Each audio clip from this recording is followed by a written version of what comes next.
Evangelho de Marcos, capítulo 4, versículo 30 ao versículo 34. É o Senhor Jesus diante de seus discípulos, quando ele faz uma pergunta: como é que nós podemos comparar o reino de Deus? Jesus pergunta isso aos discípulos, né? Ou com que parábola nós poderemos explicar melhor o reino de Deus? Perguntou Jesus. E ele mesmo respondeu. Ele disse que o reino de Deus é como uma semente de mostarda.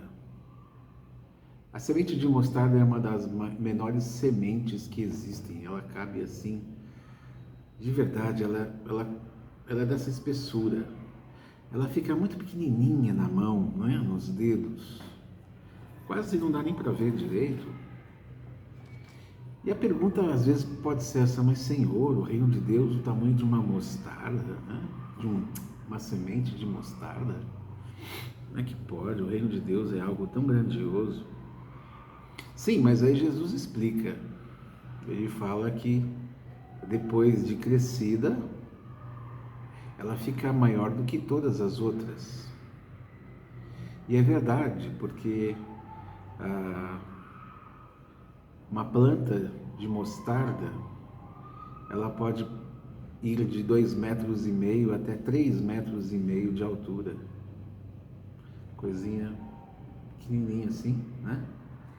De 2,5 a 3,5 metros de altura. Interessante. Disse Jesus que seus ramos, inclusive, são tão grandes que os passarinhos podem fazer seu ninho entre suas folhas.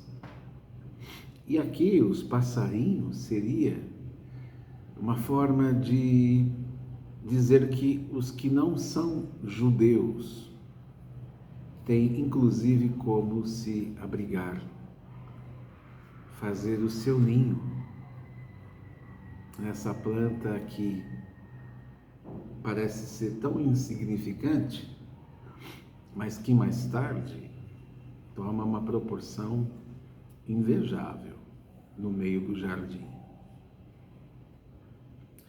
O evangelista Marcos, nós estamos em Marcos capítulo 4, 30, do versículo 30 ao versículo 34, ele nos escreve que dessa forma, por parábolas, Jesus ele era compreendido pelo povo, mas as suas explicações elas eram restritas aos discípulos. Jesus explicava por parábolas, de uma certa maneira isso era compreendido, mas os discípulos é que entendiam melhor. E de fato, depois de todas essas parábolas e outras parábolas que Jesus trazia, ele separava com os discípulos e explicava isso melhor. Aqui, a gente pode pensar, de acordo com as palavras de Jesus,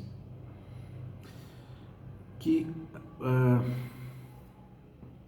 o reino de Deus ele não é popular. O reino de Deus não é algo assim como outras coisas que se tornam populares diante da sua imensa propaganda, né? Que inclusive até tem espaço assim para toda e qualquer pessoa chegar e sentar, como se fosse algo tão vulgar e tão simples. O reino de Deus não é popular, mas ele é eficaz. Não é levado a sério por aqueles que não enxergam. Tá vendo por que ele não é tão popular? Porque muitos não o enxergam bem e por isso não o levam a sério. Olham para a sua semente e mesmo que ela cresça, ainda assim, como eles não enxergam, e evidentemente que o reino de Deus tem a ver com uma fé, sim. O reino de Deus não é científico, não é palpável, não é geográfico nem tem uma estrutura conhecida. Mas para os que fazem parte, aqueles que receberam a explicação do Espírito Santo,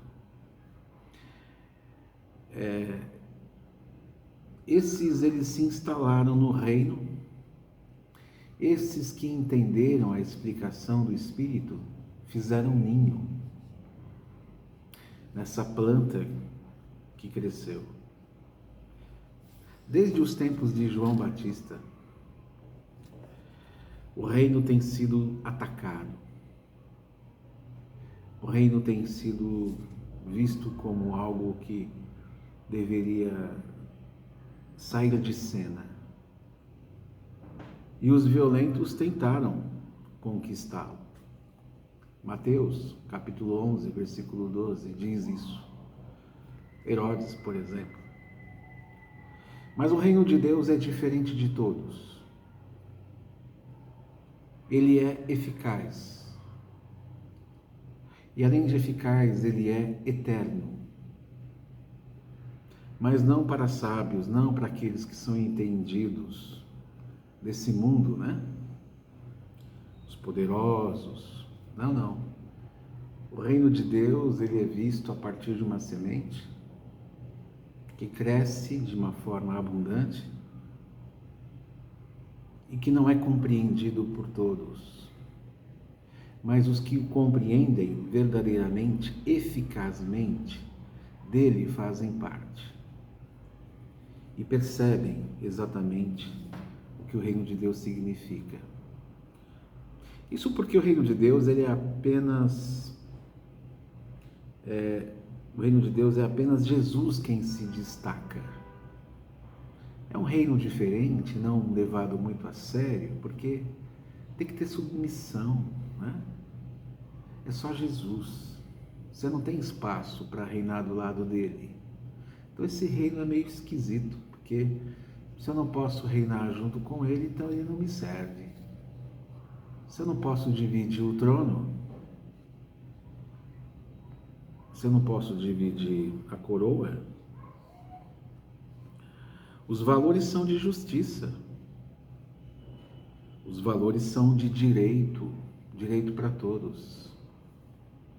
Inclusive sem falsa piedade, sabe? Porque é direito, justiça, e não tem aquela falsa piedade de que todo mundo tem que estar junto e há uma compreensão e um sentimento exagerado que inclusive até não combina com o pecador. Nem muito menos se baseia nos valores dos outros reinos. Inclusive as necessidades dos reinos, eles se prendem a essa vida.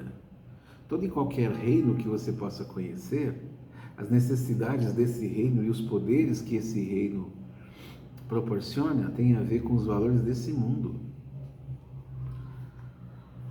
A graça é maior do que a vida. Mas o reino de Deus visa muito além. O reino de Deus vai além.